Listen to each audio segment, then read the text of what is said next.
2 రోజులు కనవాలే బాబు, నేను కాలు నొప్పి ఉందని చెప్పండి. టీఆర్ఎస్ పర్యవేక్షణ అయితే పాపం వాళ్ళు 2 రోజులు బండి సంజయ్ కనవడకుండానే ఏడి బండి సంజయ్ అంటున్నాడు. బీఆర్ఎస్ వాళ్ళకు పండుకున్నా లేసినా ఏడవేనా కూడా బండి సంజయ్ గుర్తొస్తున్నారు. నిన్న మాట్లాడుతున్నారు బండి సంజయ్ ఏడవలే 2 రోజులు కాలినప్పుండే, అందుకే బయటకు కానీ మళ్ళీ బయటకు వస్తే మీ సంగతి చెప్పడానికి వచ్చింది. ఇక నిజానికి కొనుగోలు చేస్తే ఇట్లా పైసలు లాభం ఉండదు. ఇప్పుడు ఏం చేస్తారు, బయట బ్రోకర్లకు అమ్ముకుంటే బ్రోకర్ల ద్వారా కమిషన్ వస్తుంది. బ్రోకర్లకు అమ్ముకుంటే కమిషన్ వస్తుంది. ఈ బోనస్ తప్పించుకోవచ్చు, 50% బోనస్ తప్పించుకోవచ్చు. ఈ 2 కుట్రలో భాగమే ఇలా రైతులు ఇబ్బంది పడుతున్న విధానం. అది గోసపడుతున్నారు రైతులు, ఎక్కడ ఉల్లి పడుతున్నారు రైతులు.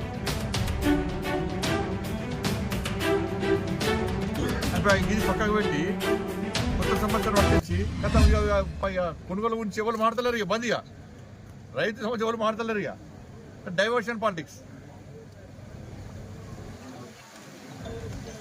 మరి రాష్ట్ర ప్రభుత్వము కొనుగోలు విషయంలో ప్రత్యేక శ్రద్ధ వహించాలి. ఇప్పటికీ 50% కూడా కొనుగోలు జరగలేదు. మీ నిర్లక్ష్యం వలన, మీ చేతకంతనం వలన, మీ మూర్ఖత్వ ఆలోచన వలన, మీ కుట్రల వలన రైతులు తక్కువ రేటుకి అమ్ముకునే పరిస్థితి వచ్చింది. మీరు బోనస్ ఇచ్చడం తప్పించుకోవడానికి ఈ కుట్ర చేస్తున్నారు. తరుగుతాడు తేమ పడుతుంది, రైతులు ఇబ్బంది పడుతున్నారు. రోడ్ల మీద ధాన్యం వేసుకున్నారు, పదాలకి ఇబ్బంది పడుతున్నారు. మరి రైతు భరోసా ఇవ్వాలి, రైతు కులాలకు 12,000 రూపాయలు ఇవ్వాలి, బోనస్ ఇవ్వాలి, తరుగుతాలు తేమలు కూడా కొనాలి. ప్రతి ఒక్కరికి బోనస్ ఇవ్వాలి, అన్ని పంటలకు బోనస్ ఇవ్వాలి. ఇది బట్టి కథం దుకాణం బంద్. ఇక మళ్ళీ అరెస్ట్ చేస్తే ఇక నాకు తెలిసేది ఏరియా అయిపోయింది. ఇక కథం కేసు మళ్ళీ రేపు కొత్త ఇష్యూ స్టార్ట్ చేస్తారు. ఇక ఇష్యూ అలాగే చేయాలని మళ్ళీ రేపు మీరు క్వశ్చన్ అడగారు. ఇక మళ్ళీ రేపు కొత్త ఇష్యూ వస్తుంది. ఇక చూడు అది చూడు అన్నారు కదా. ఢిల్లీ వేరే, ఢిల్లీకి ఏమో వేరే వాళ్ళు కలిసిరు. కేసీఆర్ అంటే ఫామ్ హౌస్ పట్టి కూర్చుంటాడు అన్న. ఢిల్లీలో ఎవరు కలిసి అనుకుంటారు మీరు? కాంగ్రెస్ హైకమాండ్ కలిసిరు. అయిపోయా. ఇప్పుడు నేను దీనికి ఉదాహరణ ఎప్పుడు వస్తాను మీకు. Kaleshwaram arrest arrest arrest arrest అన్నారు ప్రభుత్వం ఏర్పడనే. ఏమైందన్నా కాళేశ్వరం అయిపోయిందా? పంట ఎవరు అరెస్ట్ చేసిరా? స్కామ్ స్కామ్ స్కామ్ అన్నారు. ఏమైంది? ఎవరు కేసీఆర్ రేపు లోపడేస్తారన్నారు. కథం పోయింది. ఢిల్లీ పోయింది, కలిసి వచ్చింది కేసీఆర్, క్లోజ్.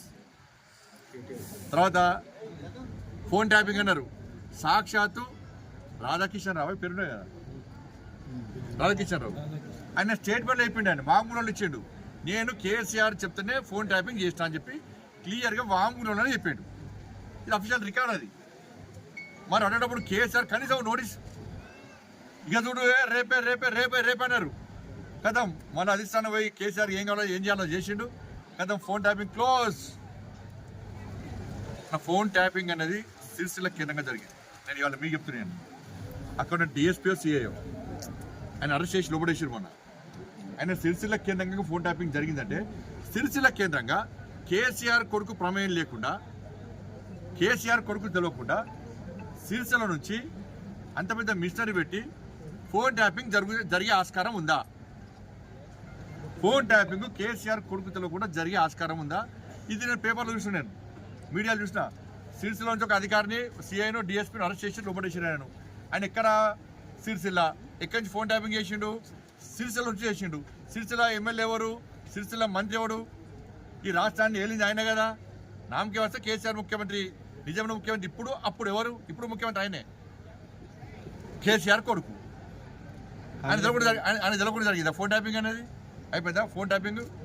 కదా కేసు క్లోజ్. ధరణి అన్నారు. ధరణితో మొత్తం భూమి అనుకున్నారు, మొత్తం ఆధారాలు అని చెప్పి నేను చెప్పింది కాదు, మీరు చెప్పి మీడియా చెప్పింది కాదు. ఎవరు చెప్పింది? ఇది సాక్షాత్తు దీపావళి ముందు బాంబు వెళ్తుంది, దీపావళి కంటే ముందు వెళ్తుంది, దీపావళి తర్వాత ఆటం బాంబు కాదు, సుత్తిల బాంబు కూడా వెళ్ళాలి, చేరు పడ కూడా వెళ్ళాలి. పోయి దీపావళి పోయి సంక్రాంతి వస్తుంది. మళ్ళీ ఇక కార్తీక పౌర్ణమి పోయింది, సంక్రాంతి వస్తుంది. ఇక మళ్ళీ ఏం వెళ్తాయో.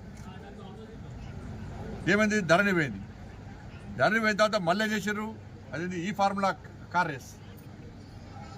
50 కోట్ల రూపాయలు మొత్తం స్కామ్ జరిగింది. రేప్ అరెస్ట్ అన్నారు. కథం అది క్లోజ్. అది కూడా అడిగెక్కింది. ఇది అయిపోయిందా? Janwada farm house case. ఏం పేరు ఉండే? విజయ్ ఏదో ఆయన వర్క్ వచ్చారు.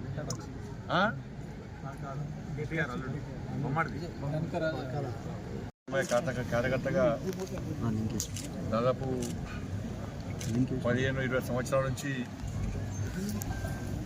కరీంనగర్లో పనిచేస్తున్నటువంటి సాయి కార్యకర్త యొక్క వివాహం కోసం రావడం జరిగింది. ఇక్కడ ఒక 2 రోజులు అనవాళ్ళే పాపం, నేను కాళ్ళు నొప్పి ఉందని చెప్పండి. టీఆర్ఎస్ పరేషన్ అవుతుంది మాకు. 2 రోజులు బండి సంజయ్ కనబడకుండానే ఏడి బండి సంజయ్ అంటున్నాడు. బీఆర్ఎస్ వాళ్ళకు పండుకున్నా లేచినా ఏడవేనా కూడా బండి సంజయ్ గుర్తొస్తున్నారు. నిన్న మాట్లాడుతున్నారు బండి సంజయ్ ఏడవలే, 2 రోజులు కాలినప్పుడు ఉండే, అందుకే బయటకు వెళ్ళి మళ్ళీ బయటకు వస్తే మీ సంగతి చెప్పడానికి వచ్చింది. ముఖ్యంగా తెలంగాణ రాష్ట్రంలో కొనుగోలు సరిగా జరగకపోవడం వలన రైతులు నానా అవస్థలు పడుతున్నారు. ఇప్పటికీ ఇంకా కొనుగోలు కేంద్రాలు ప్రారంభించాలి చాలా ప్రాంతాల్లో. మొదట ప్రారంభించినప్పుడే ఇంకా దాదాపు 1700 కొనుగోలు కేంద్రాలు ప్రారంభించనే లేదు. కొనుగోలు కేంద్రాలు ప్రారంభించిన ప్రాంతాల్లో కొనుగోలు ప్రారంభం